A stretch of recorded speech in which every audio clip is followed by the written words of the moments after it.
Buenos días, doctora Milagros Guamán. Buenos días, compañeros.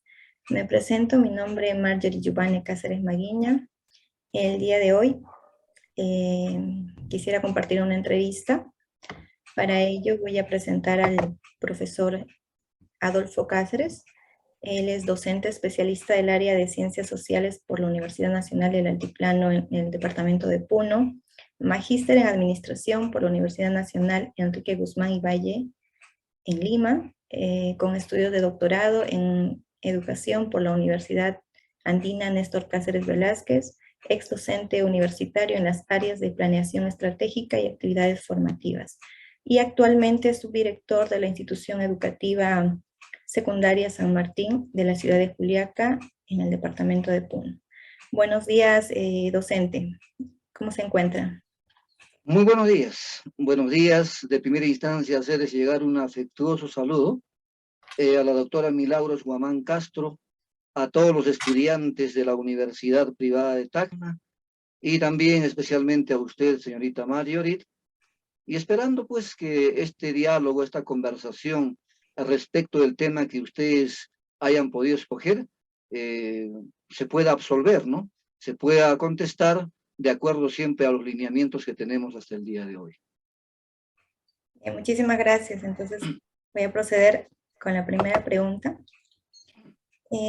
Desde su perspectiva como docente, ¿cómo se encuentra la educación en el Perú en la actualidad? Bien, tema educación. Viendo la pregunta, yo más o menos debo de compararlo o hacer un acto comparativo de cómo está la educación en el Perú con respecto a otros países.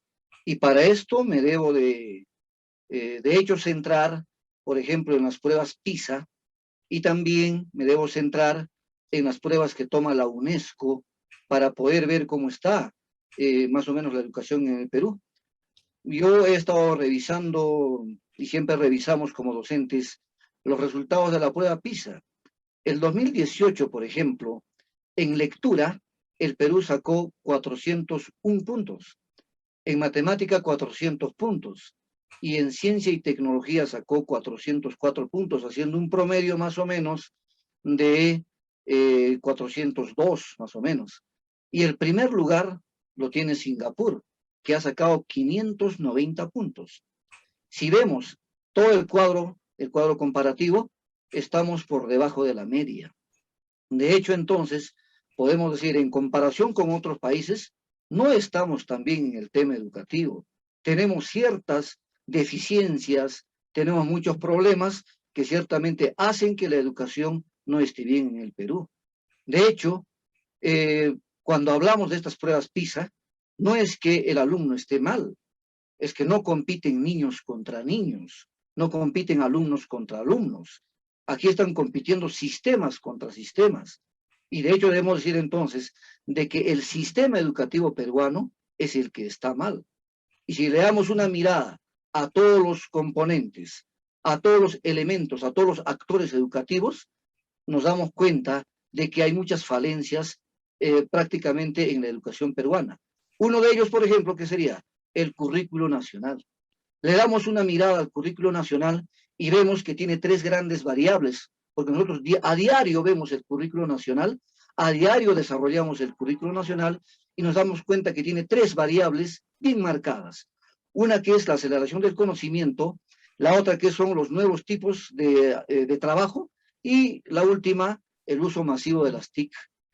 Están así en el programa curricular, pero cuando vamos al campo del desarrollo, vemos, por ejemplo, que el uso masivo de las TIC no se dan como tal, porque prácticamente los alumnos no cuentan con el material necesario correspondiente, o no cuentan con las megas, o no cuentan simplemente con el apoyo que debe brindar el Estado en este caso. Sin embargo, le puedo decir también que los maestros, los profesores, están haciendo el esfuerzo por salir de este problema. También el Ministerio de Educación. Hoy los trabajos son por competencias. Hoy el enfoque es por competencias en la educación peruana. Y de hecho damos una mirada, por ejemplo, al perfil de egreso, damos a los enfoques transversales, se trabaja así en las instituciones educativas, vemos el desarrollo de las competencias de los estudiantes, siempre desarrollando las capacidades, los desempeños, y vemos una serie de áreas curriculares. En todo caso, hay mucho que mejorar, mucho que trabajar, ¿no? Quizá tratar de desarrollar mejor este aspecto educativo en el Perú, y para esto estaríamos involucrándonos todos como elementos, como parte, como actores de la educación peruana. Listo. Y en cuanto a la educación en estas épocas de pandemia, ¿cómo se encuentra la educación? Bueno, acá la pregunta la leo y dice, desde su perspectiva como docente, ¿cómo se encuentra la educación en el Perú en la actualidad? Miren, desde que inició la pandemia, los profesores hemos tenido muy grandes, unas dificultades que prácticamente nos ha desnudado en cuerpo y en alma, porque nosotros nos preparábamos en el mes de marzo, en las 2 semanas, en el año 2020, digo, nos preparábamos para hacer clases con los estudiantes como siempre lo hacíamos. Y faltando un día para iniciar con estas clases, el gobierno nos informa sobre una inamovilidad a nivel nacional, que no podíamos salir de las casas por esto de la pandemia. Pero nuestro trabajo es con los estudiantes y no podíamos cómo desarrollar, cómo contactarnos con los alumnos. Ahí nos dimos cuenta de que el 80% de profesores no conocían sobre tecnologías. El 10% conocíamos medianamente y el 10%, por supuesto, expertos. Entonces, simplemente, en estos momentos, ya post pandemia, estamos tratando de retomar nuestras acciones, pero ya con otra perspectiva, con otra mirada.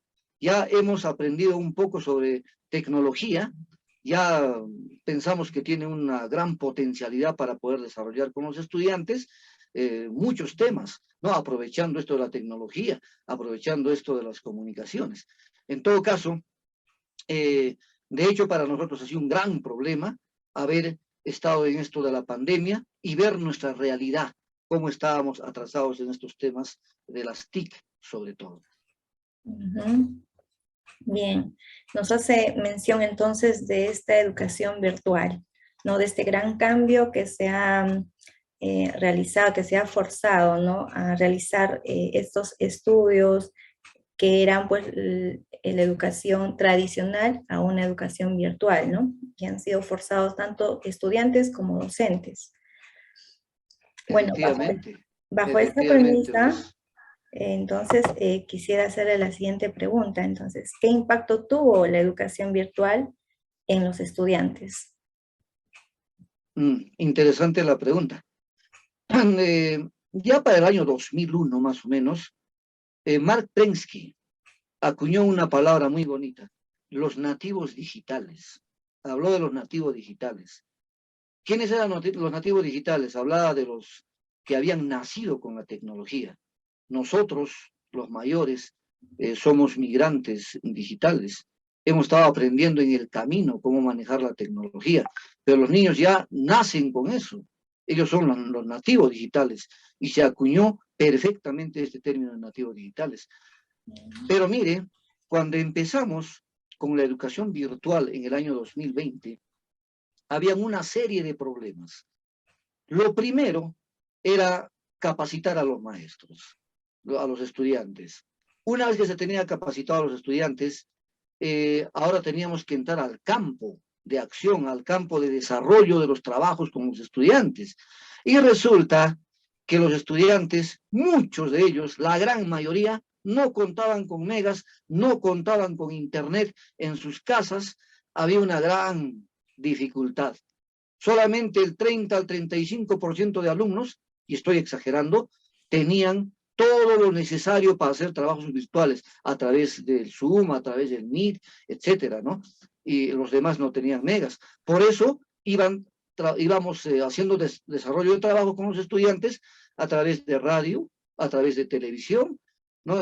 Sin embargo, sabíamos que la potencialidad del estudiante estaba ahí, porque ellos conocen bastante tecnología. Los que habíamos aprendido recién éramos los maestros, pero había otro problema, ¿no? El que le digo, este problema de las facilidades de los estudiantes. Si el gobierno hubiese dado tal vez megas a los estudiantes, hubiese proporcionado de laptop a los estudiantes, hubiera sido bonito trabajar con los 38 a 39 alumnos que tenemos por sección, con cada uno de los alumnos, o sea, intercambiar, ¿no? Conversar con los alumnos a través de estas plataformas virtuales que hay, pero no se pudo. Tuvimos que distribuir en 3 grupos, algunos que desarrollaban por televisión y teníamos que dejar trabajo solamente a través del WhatsApp, y ellos respondían también a través del WhatsApp. Por radio, muy difícil. Teníamos que llamar porque los estudiantes se habían ido a sus comunidades, a sus lugares de origen. Prácticamente en la población quedaba poca gente, ¿no? Una gran cantidad se ha ido a sus lugares de origen, a sus lugares de medio rural, ¿no? Donde estaban más seguros. Ahí ellos tenían todo para alimentarse, pero no podían contactarse con nosotros.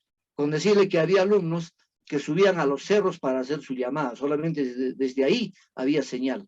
Nos llamaban y se reportaban los alumnos a la semana una vez, y nosotros teníamos que dejar sus trabajos y aprovechar en esa llamada. O sea, ha sido muy difícil esto del trabajo virtual que nos ha tocado vivir en los años 2020 sobre todo, y con alguna mejora en el año 2021. Qué importante lo que nos menciona, ¿no? Definitivamente se habían presentado muchas carencias en los estudiantes. Sí, efectivamente, muchos estudiantes que han desaparecido también del mapa. No podíamos contactarnos con unos 6, 7 alumnos que finalmente nunca se contactaron. En algunos casos unos 2 o 3 alumnos.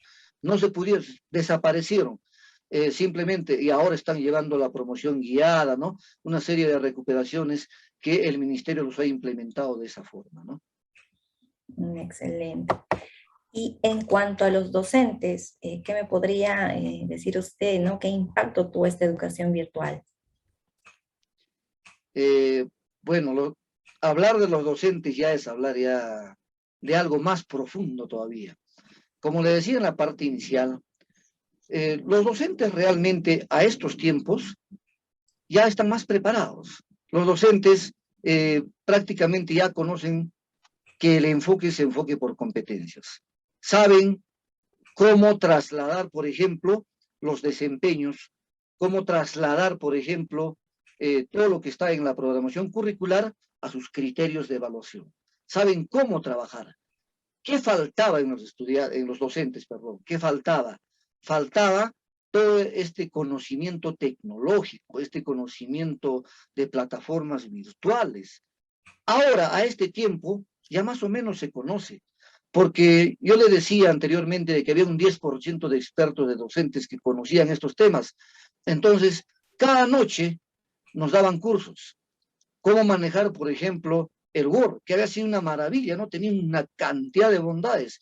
De igual forma el Excel, una cantidad de bondades. Nosotros simplemente lo conocíamos así superficialmente para hacer documentos, etcétera, ¿no? Hacer un tipo de trabajo. Y usábamos de gran forma el PowerPoint para hacer nuestras diapositivas.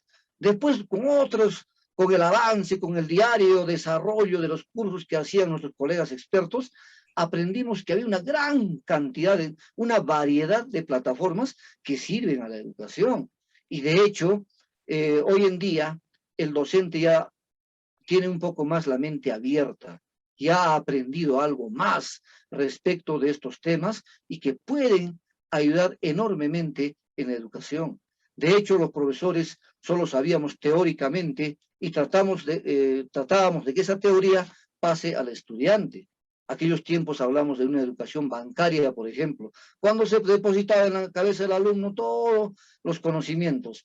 Fue cambiando esto. Ahora hay que enseñarle al alumno a ser competente, para que sea competente en afrontar una situación, un problema del contexto, un problema del momento, tiene que solucionar. Ese es el objetivo de los maestros ahora, hacer alumnos competentes a través de sus desempeños, ¿no? A través de sus capacidades, cómo el alumno soluciona los problemas actualmente. Y para eso, pues, hay que darle una mirada a todas las megatendencias.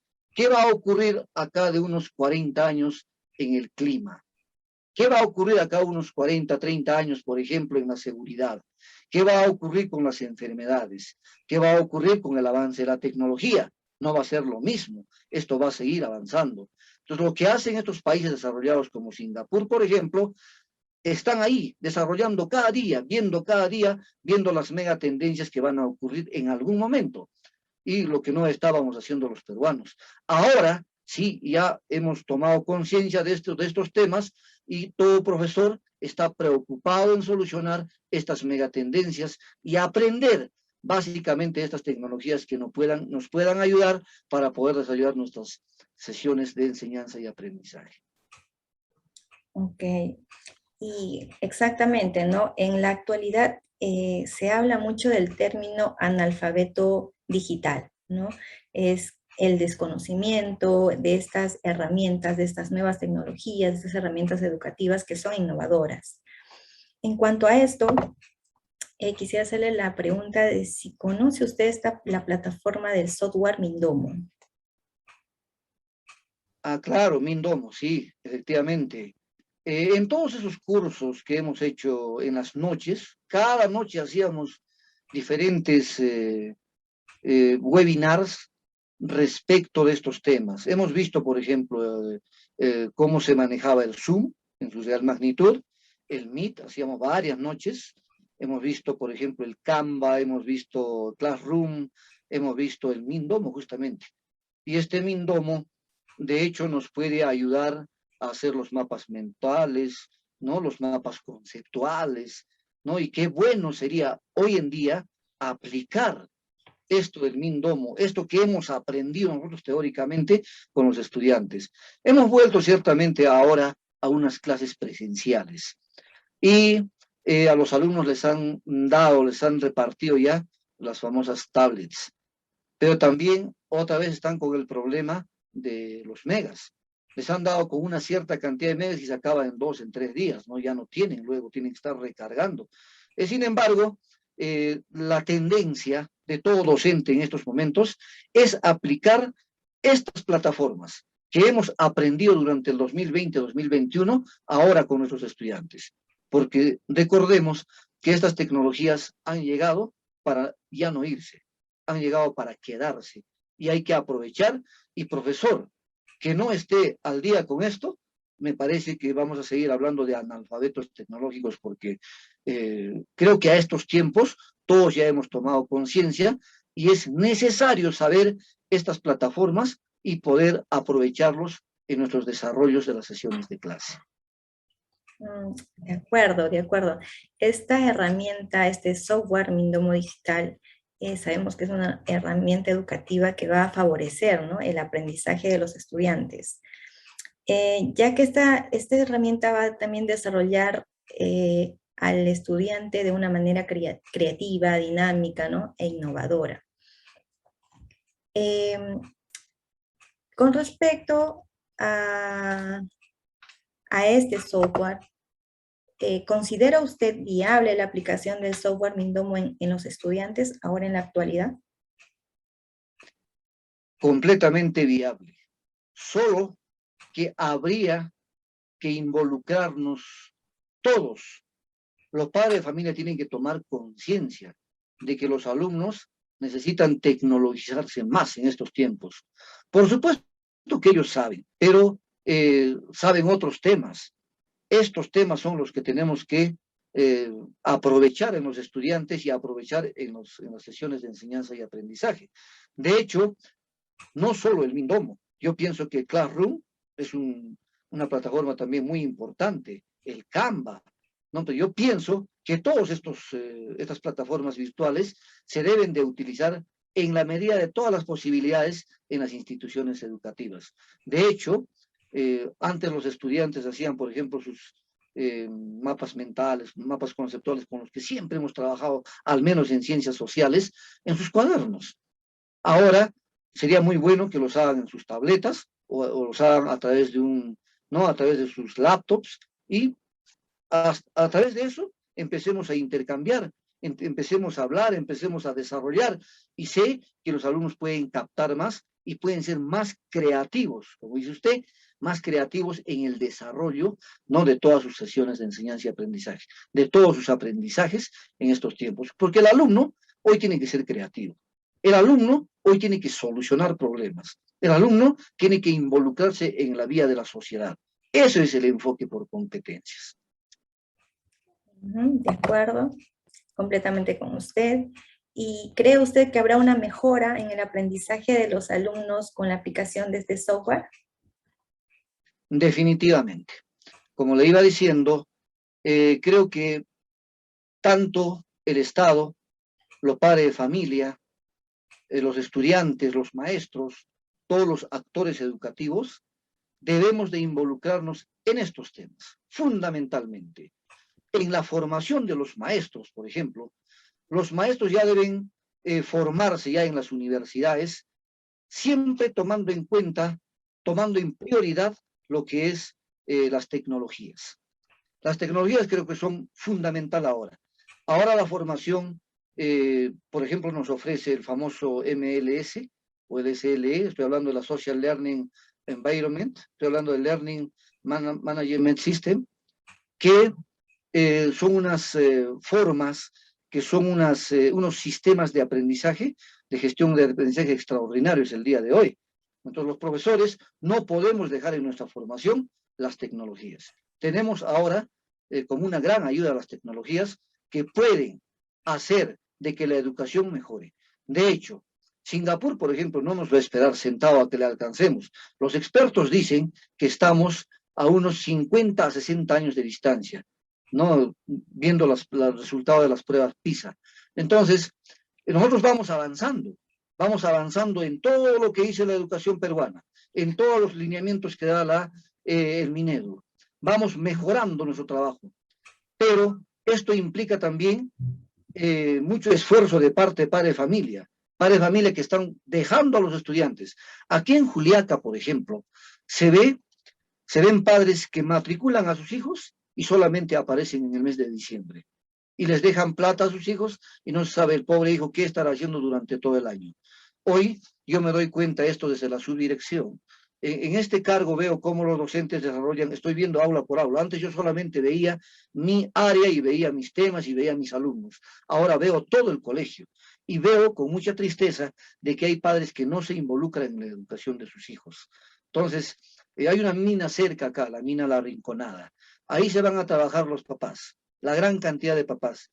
Los dejan a los estudiantes y no se involucran en la educación de sus hijos. Entonces sería bueno que ellos tomen conciencia también, por eso hacemos escuela de padres constantemente, para llamar la atención a los papás y también para hacer que todos los actores educativos trabajemos por el bien de la educación.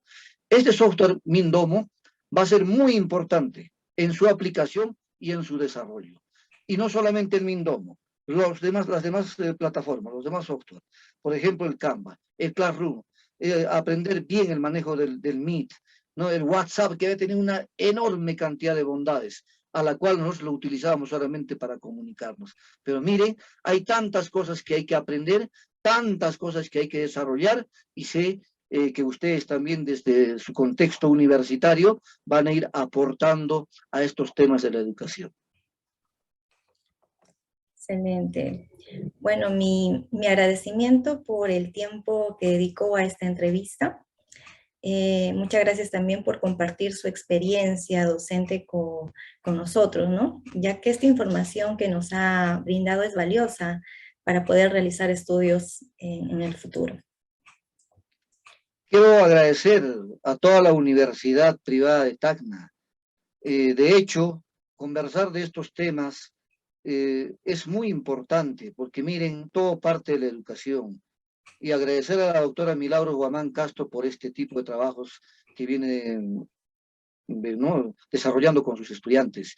Quizá en alguna oportunidad se pueda hacer algunos trabajos de los contextos reales. Aquí la realidad es muy distinta a la de Lima, es muy distinto a la de Tacna. Estamos aquí estamos a 4.250 metros sobre el nivel del mar. Como decía, aquí cerca hay una mina que Prácticamente Juliaca también es un centro comercial donde no le dedican mucho tiempo a la educación. Más están en el comercio, ganar dinero, ¿no? Que está bien, pero que nunca debe hacer que se descuide la educación de los hijos. Felicitarles entonces a la doctora Milagros, a todos ustedes como estudiantes, y sigan adelante con sus trabajos, sigan adelante con el desarrollo de la educación y éxitos a todos ustedes, a todos los estudiantes de la Universidad Privada del Tacna. Muchísimas gracias. Muchísimas gracias. Espero esta entrevista haya sido de su agrado, compañeros. Docente Milagros, Omán, muchísimas gracias.